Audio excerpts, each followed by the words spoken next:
ACP, and I am delighted to be joined by all of you, but specifically, we are here this afternoon and privileged to have with us Mr. Richard Gottfried, former assembly member for over 50 years. He was in the New York State Assembly working extremely hard for the folks of New York State, and he is the original author of the New York Health Plan. And as we originally know it, the single health care system. And so New York ACP always had a seat at his table, and we continued to monitor the legislation. He was gracious enough to always give us an appointment so that we could understand the legislation, provide feedback, and he was always looking for input from the physician community, specifically the physician community known as New York ACP. So without further ado, I want to introduce Mr. Gottfried. Thank you so much for being with us, and please share with us the New York Health Plan. Well, thank you, and it's a pleasure to be with you. So, essentially, just about everyone in our society is underinsured. We pay exorbitant premiums, and after doing that, we still face deductibles and copays that are not based on ability to pay.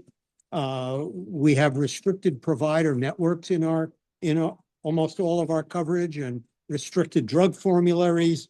Health plans feel free to deny coverage of what U.S. physicians recommend for your patients.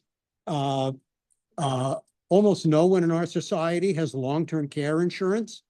If you want it, you have to spend tens of thousands of dollars a year, or you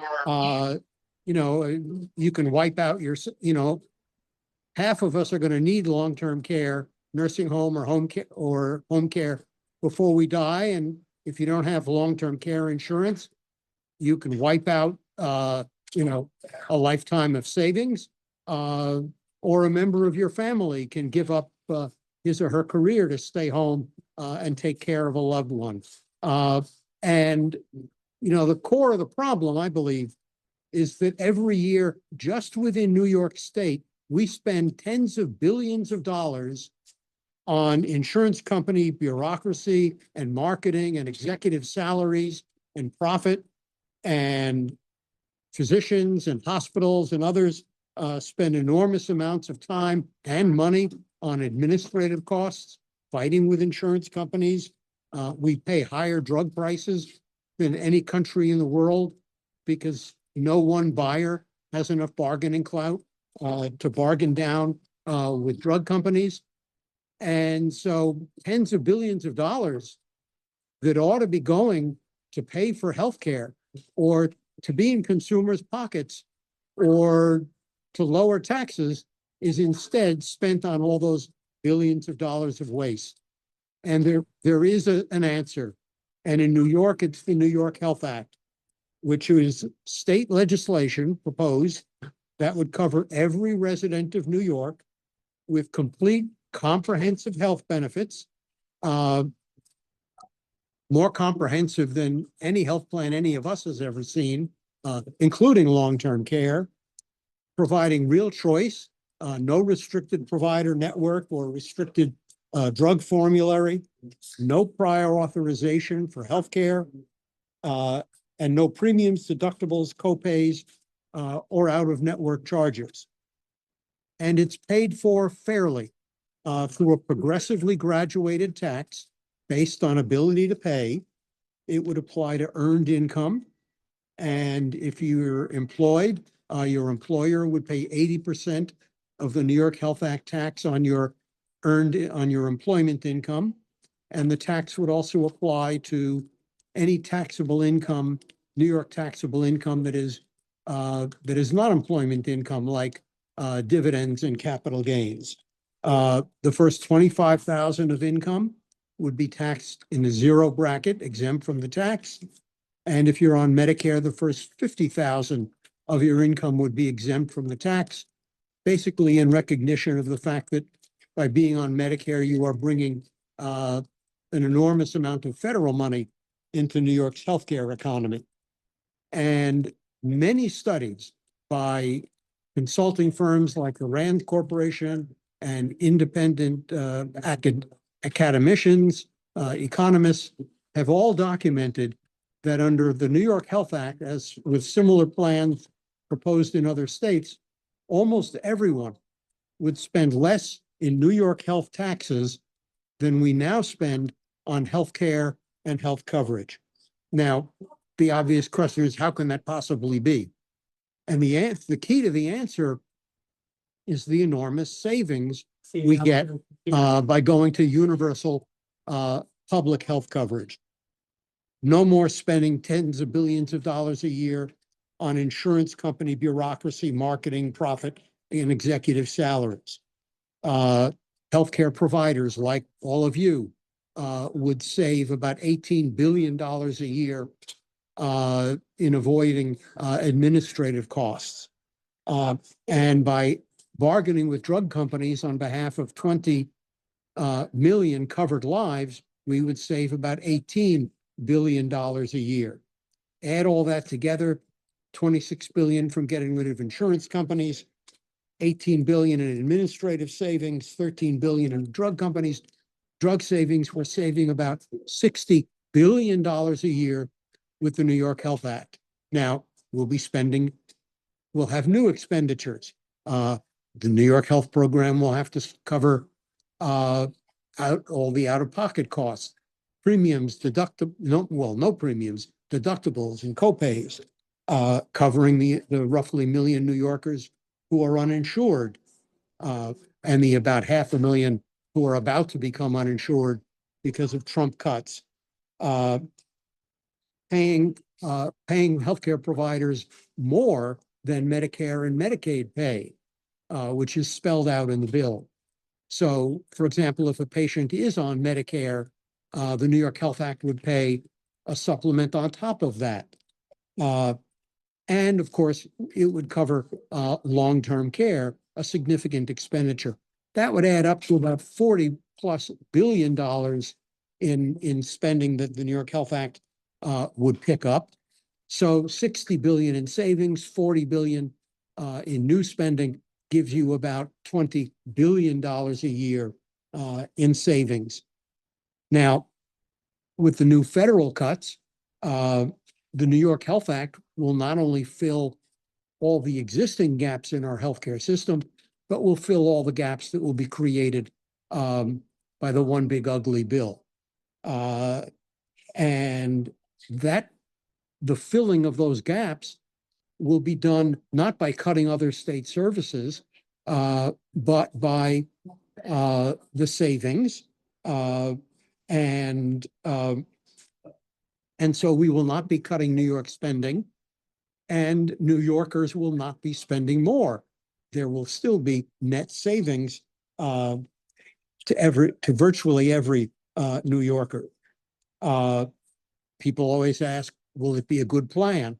You know, a lot of Americans tend to think if it's a government program, it's probably not going to be any good. Well, the thing about the New York Health Act is that the governor and every member of the legislature and their families and their friends and their staffs and their campaign contributors will all be covered by the New York Health Act. So they will all have a powerful vested interest in making sure that the plan treats them and their healthcare providers, like you, as well as humanly possible. And 20 million of the rest of us will get to be part of that same plan. People sometimes say, well, if it's going to be so good, why not make it optional? They call it a public option. Well, the answer is, first of all, if some people are in the plan and some are out, we're not going to get all the savings that come from basically taking insurance companies out of the picture and bargaining with drug companies on behalf of 20 million consumers. And if people can opt out, you don't get the all in the same boat phenomenon that helps to guarantee the quality of the program. Now, many people ask about where does Medicare fit into all this? And the answer is both federal law and the New York Health Act guarantee that you will not lose any right or benefit that you have under Medicare. The New York Health Act will, in fact, fill all the gaps in Medicare. So there's no need for Medigap coverage or copays or deductibles, no extra costs. And as I said earlier, healthcare providers, like all of you, will get paid more than Medicare pays because the New York Health Act will pay a supplement on top of that. Now, some people say, why should it be a state plan? Why don't we do this nationally? Well, that would be great. And I always say that's kind of like, buying a raffle ticket where the prize is a trip to Bermuda, but you have to go by train.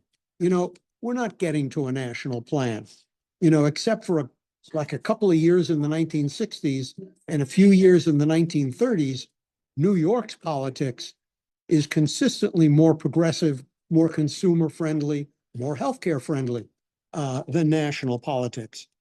And in this country, there's a long history of progressive legislation happening first at the state level. New York adopted publicly funded elementary and secondary education in the 1780s. We abolished slavery in 1827. We have had consumer protection laws and labor laws and civil rights laws long before the federal government stepped up. The Child Health Plus program, it started in Minnesota in the late 80s. New York shamelessly copied it in the early 90s. We gradually expanded it. And then in 1997, under President Clinton, the federal government said any state that does a program like New York or Minnesota, the federal government will pay 2/3 of the cost. And within a couple of years, every state had a program like our Child Health Plus.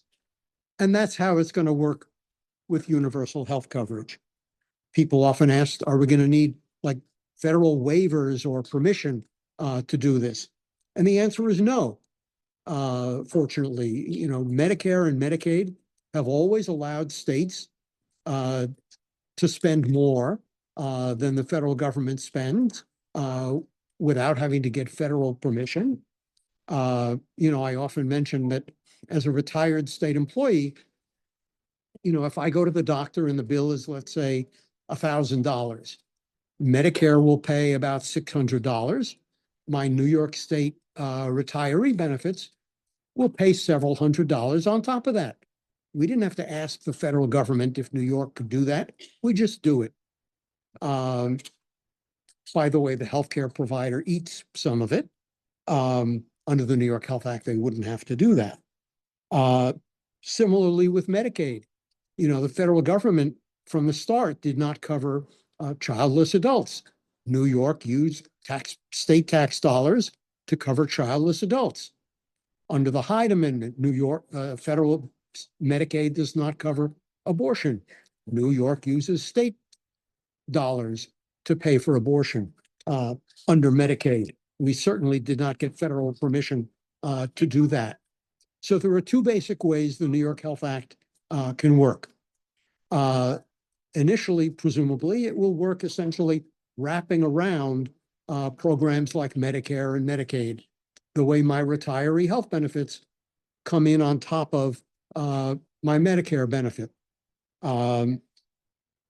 And, when I go to the doctor, Medicare automatically pays its share. My retiree health coverage automatically pays its share. I don't think any human contact is even involved. It's all done by computer. And now the other way it could work is the federal government could be smart, maybe, and decide we will give New York every month what we were going to spend in New York on Medicare and Medicaid. You put that into the New York Health Trust Fund and run it all as one big program. That would be somewhat more efficient, easier, but the program can work perfectly well under the first model, namely wraparound coverage. That's the story. I can certainly respond to questions on, as you may be wondering, how will payment rates for providers be calculated and determined? And let me say a little on that. The bill, first of all, has language like the old Boren Amendment. Some of you may remember that. That says that all payments under the New York Health Act must be reasonably related to the cost of providing the care and sufficient to assure an adequate supply of the care. There is also language in the bill that for all providers relies on the system that is now in the insurance law for determining usual and customary payment. Now, I didn't come up with the idea of using that language. We had a meeting several years ago with the New York County Medical Society, which I imagine many of you are members of, and they were concerned about prior authorizations. So we put in language saying no prior authorization, and they were concerned about how much they would be paid, which is perfectly fair. And they suggested language, and I took very careful notes and wrote it all down and went back to them with bill language, relying on the insurance law language about usual and customary. And they said, yeah, that's what we want. And we put it in the bill. And I said to them, look, it's a good idea. I'm not saying we'll put it in the bill if you agree to support the bill. We're not making that kind of deal. You had a good idea, you'll put it in the bill. And that's what's in the bill. Now, the New York County Medical Society has not endorsed the bill. I understand the Kings County Medical Society supports the bill, and I hope you folks will too. The pediatricians, the New York chapter of the American Academy of Pediatrics supports the bill and has for many years. And the New York Academy of Family Physicians, the New York chapter, supports the bill. And I would love to have what I call a primary care trifecta with you folks coming on board. Happy to take questions. Great, thank you. Let's use our raise hand feature and we will start calling on anyone who has a question. So who wants to ask the first question? And oh, by the way, in your inboxes, there is a document that was just distributed purposefully so that it would be at the top of your inbox. It was a document provided by Mr. Gottfried. It was information contained about the New York Health Act, and it was a Q&A which provides you with information, additional information to complement what was discussed this afternoon. So with that being said, Dr. Simon, first question. Thank you so much. And Mr. Gottfried, thanks so much again for being here. Really appreciate your time. My name is Todd Simon. I'm an internal medicine doctor at New York Presbyterian Brooklyn Methodist Hospital in Brooklyn. You mentioned Kings County Medical Society, so that's where I am.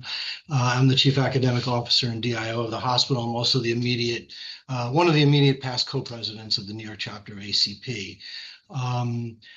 What I wanted to ask was just sort of your general impression. This is your enthusiasm for the bill is palpable, by the way, and it seems like there's a lot of great aspects. Clearly, it hasn't really been a slam dunk as far as the popularity, especially in the legislature, has been concerned. From your point of view, why not? Okay, well, it did pass the assembly in 2014, 15, 16, I'm sorry, 2015, 16, 17, and 18, with a margin of about 2-1. And it is co-sponsored in both houses by a majority of the members of each house. Now, up through 2018, we had a Republican majority in the state Senate. And so they weren't going to touch the bill with a 10-foot pole because the insurance industry naturally opposed it. And the Republican majority in the state Senate basically did what the insurance industry wanted. And then in 2018, we elected a very strong Democratic majority in the state Senate. And you might think, well, we're all set. Well, what happened at that point is that while a lot of the labor movement strongly supports the bill, the public sector unions, and I'm not quite sure why it's them and not other unions, but the public sector unions, state and local, when they saw it was a bill that was now set up to pass in both houses, they all came out against it. And so while we have a majority of members of both houses are co-sponsors of the bill, the leadership in both houses does not want to tick off the public employee unions. They're an important part of the political constituency of a Democratic majority.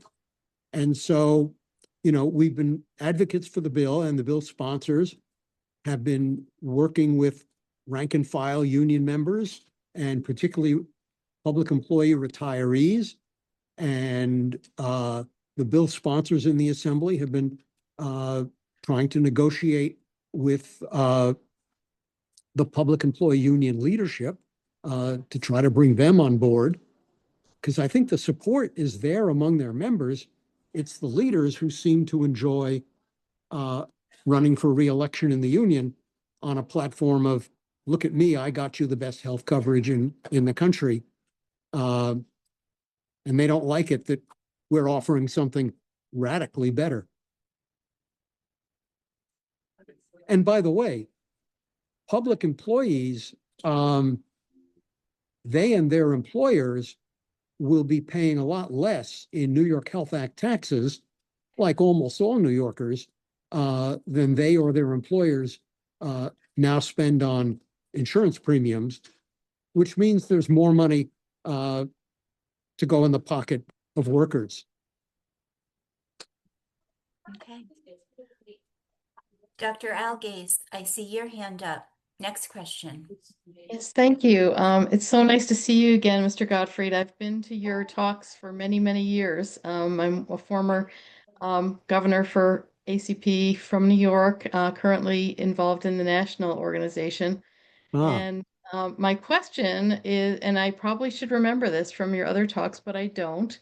I'm wondering what happens to my colleagues, including several in leadership in NYACP, who live in New Jersey or Connecticut and work in New York, or people who are snowbirds and on Medicare and spend half their time in New York and half in Arizona or Florida. What happens to those who really aren't consistent New Yorkers and are stuck in with a foot in each system? Okay.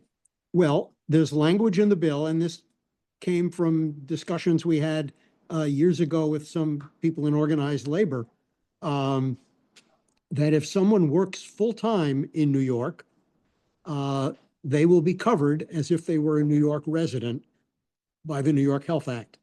And if they go to the doctor where they live in New Jersey, it'll be just like a New Yorker.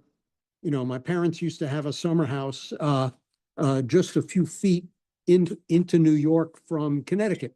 And everybody in town went to a doctor in Connecticut. That's where the local hospital was, down the road in Connecticut.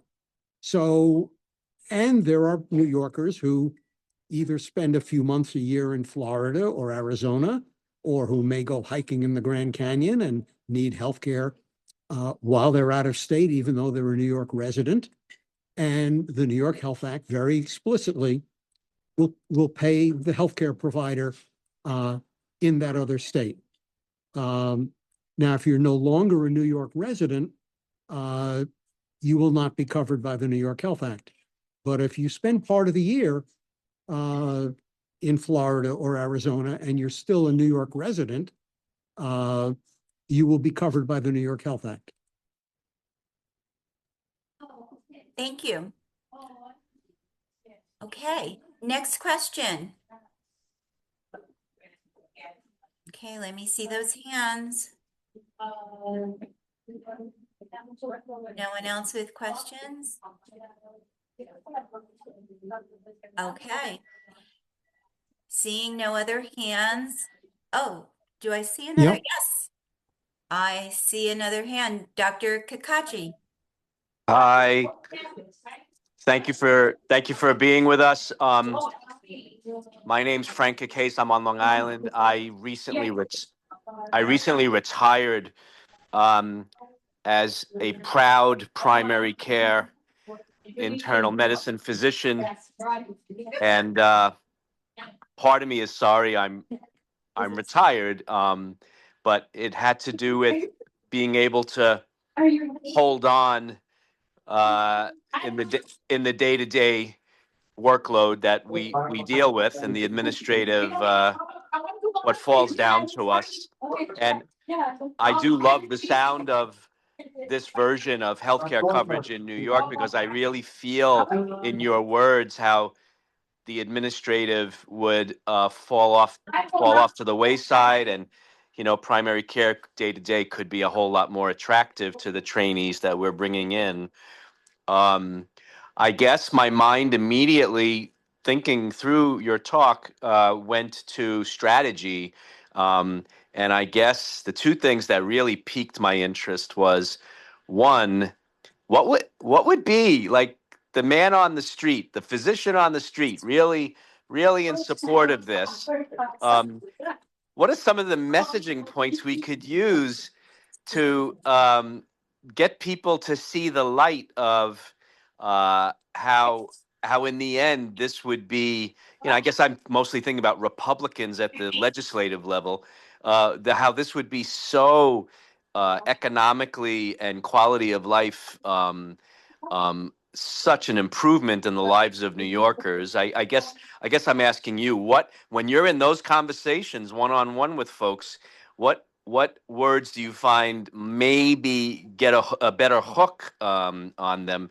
And then the other thing that piqued my interest is, if anything like this ever went through, wouldn't we have to create our own administrative infrastructure to do all of the negotiating with the hospitals, with pharmacies, and medication providers, and with labs and with imaging? Wouldn't we have to provide that infrastructure? And what would be the challenges to that? And I'm done now. Okay, well, let me talk first about how do we convince voters, I guess is your first question. And the answer is, different people respond to different things. I find that with people, the savings are really important. Almost everybody knows somebody who's had to, even people with health coverage, who's had to go without needed care because they couldn't afford it, even with their health coverage, because their health coverage wouldn't cover it. And because the premiums are so out of sight, because so much of it goes for marketing and profit and executive salaries, et cetera, not to pay doctors. And the fact that everybody would be included as a way of helping to guarantee the quality of the program, I think is also important.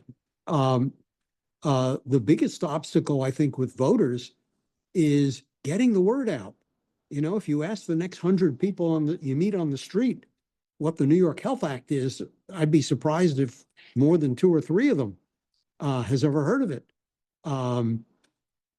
And the way to overcome that is by getting more organizations to sign on board and talk to the press and talk to their legislators.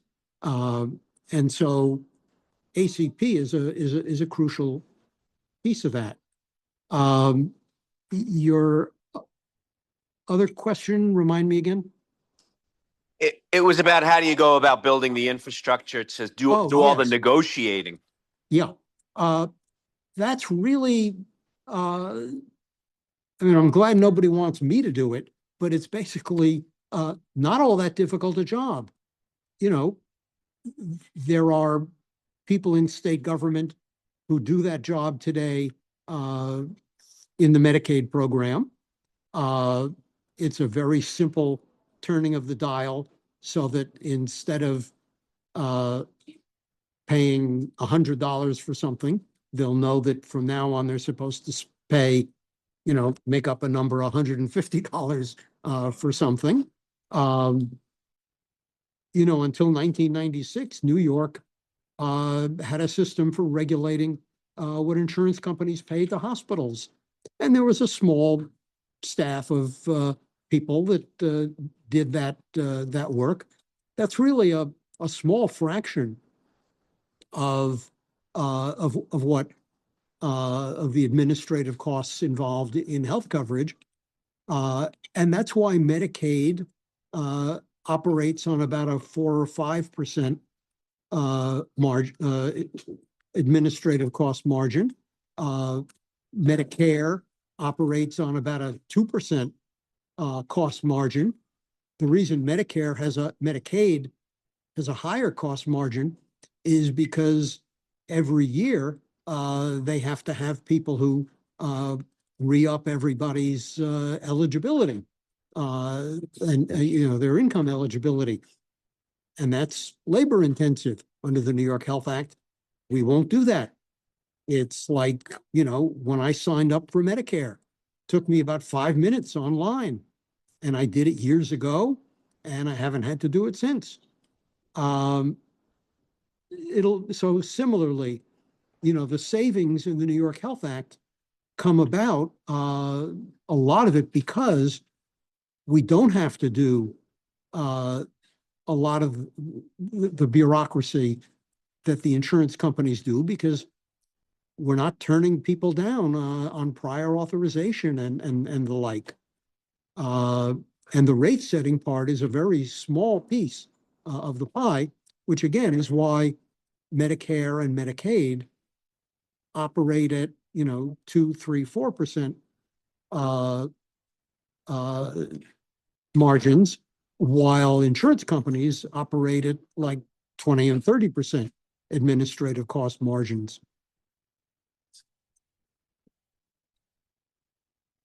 Thank you for that question and answer. Any other questions? Do I see any other hands up? I have a question. Yes, Dr. Gums, please. Hi, I'm Shelley Gums. I am an internist at Memorial Sloan Kettering, and I am also vice chair of the Health and Public Policy Committee. So my question revolves around wait times. I think of similar systems in like London and Canada, and I know usually the wait to get healthcare is usually pretty exorbitant. I was just curious your thoughts on that. Well, first of all, a lot of the talk about wait times in Canada, I think is mythical. But I have people right here in America, in Manhattan, which has an awful lot of healthcare providers per square mile. And yet I have people who tell me, if they're on a waiting list for 6 months for a procedure, or 9 months for a procedure. And that's with our current system. And, part of the problem with our current system is that providers spend an awful lot of time every week, time taken away from caring for patients because of the administrative problems of fighting with insurance companies. And if you were spending that time caring for patients instead of fighting with insurance companies, you could care for a lot more patients in a given week, and people would get their appointments whether it's for hip surgery or what have you, a whole lot sooner. And by the way, most of the people in this country who need things like hip surgery are covered by what? They're covered by our public health plan, namely Medicare. And so, and if you ask people, Medicare is about the most popular thing America has done in generations. And by the way, Canadians feel the same way about their health plan. One problem Canada has is that they've got a population about equal to California in an area that's about, I think, 2 or 3 times the area of the United States.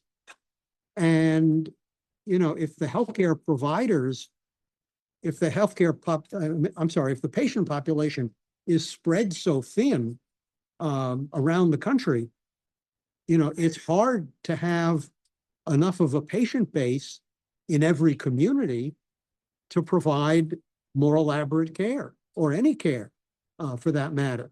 You know, if you live in Plattsburgh in the northeast corner of New York State and you need heart surgery, you're going to wait forever if you want to get it in Plattsburgh. You've got to travel to Albany or Rochester if you want a high level of surgery and you live in Plattsburgh. People in Canada have the same problem.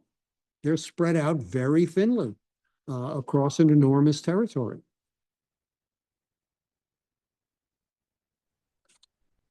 Thank you for that. Okay. Next And question. and let me just say, Yeah, go ahead. if after we sign off, if you've got more questions or if you're reading material that we've sent and you have more questions, I would say send them to, you know, your contact with NYACP. They can forward it to me and I will respond. I spend a lot of time responding to emailed questions about the New York Health Act. I bet you do. And it's my pleasure. Thank you. We appreciate that. Dr. Gooden, next question. Yeah, I just have a quick question. My name is Camille Gooden. I'm a primary care physician and also a physician advisor with a large health system in New York. And so my question for you is for the opposition that exists for this bill that you've heard, the arguments that you've heard, are there any particular arguments that you think can be clearly demonstrated to be false, and kind of what strategies have you used to bring forward those, you know, opposition arguments, whether it is collaboration with medical societies? I mean, how can we be more helpful as, you know, the experts really in this realm when it comes to healthcare and taking care of patients? Yeah. Well, I guess I'm biased, but I don't think I've heard an argument against the New York Health Act that I don't think there's a good answer for. I think all the arguments against it that I've heard, if you look at the actual provisions in the bill and the reality in our healthcare economy, those arguments don't hold water. And, you know, people keep coming up with arguments, partly because some people feel they have a financial interest at stake, and some of them do. But I think what you folks can do if you decide to support the bill is talk to your county medical societies, talk to other specialty societies that you're friendly with, and above all, talk to the New York State Medical Society, which my understanding is that has progressed from being opposed to being neutral on the bill. I hope that's accurate. I think so. But having their endorsement would be an enormous step forward, and I think would be just terrifically helpful. And, you know, I've always said to the State Medical Society, you know, I'm ready to answer any questions you've got. If you've got language to suggest for the bill, I'm open to it, and I'm sure the bill sponsors are. And as I said to the New York County Medical Society years ago, if you've got good language, I'd be for putting it in the bill. It's not the, you know, putting it in the bill is not the price for your support. If you've got a good idea, we should put it in the bill. But I think bringing more of the medical community to the table to have heart-to-heart discussions about it, I think that's something you can help make happen. Thank you for that response. Other questions? Okay, last chance. Other hands?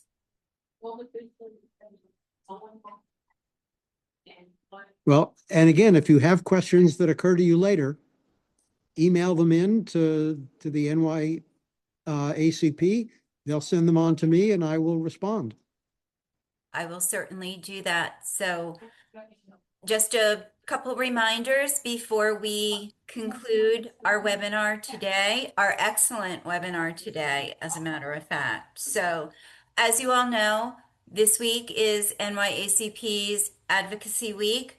Yesterday, we had a wonderful webinar on advocacy made simple. We recorded that webinar and it's already posted to our website. So if you missed it, you can certainly listen to it. It's actually posted in several areas on the website. This particular website is also being recorded and it will be posted as well. Tomorrow we have a virtual advocacy town hall on the subject of mis and disinformation. And as you may know, there is a bill, an assembly bill. There is no same as, but there is an assembly bill on the issue. And so we will be talking about that. And Dr. Dan Pomerantz, a former governor and chapter president, will kick off that webinar. On Thursday, our leaders will be in Albany doing our meetings with legislators, and there'll also be a member call to action. So check your email and please respond to that call to action. And on Friday, we will be having another webinar, noon webinar, with our New York State Health Commissioner, Dr. James McDonald. So we hope to see you all week long. So on behalf of our leaders and everyone here today, Mr. Gottfried, thank you so very much for being with us and sharing your brilliance on the New York Health Act with us. And if I get any more questions, I will definitely be in touch with you. We wish you a wonderful afternoon and thank you so very much. Loretta, there's You one too. more in the chat. Can you read that question or Oh, comment? absolutely. Can you comment on company websites with multiple pages of items consumers are asked to consent to, sometimes without way to print or make PDF? I don't know how that pertains to this. So, maybe we can get a follow-up email and I can help address that, but I'm not sure that pertains to this subject matter. But again, thank you very much, Mr. Gottfried, and thanks everybody for joining and have a wonderful afternoon. Thank you. Thank you so much. Thank Thank you. you. Thank you.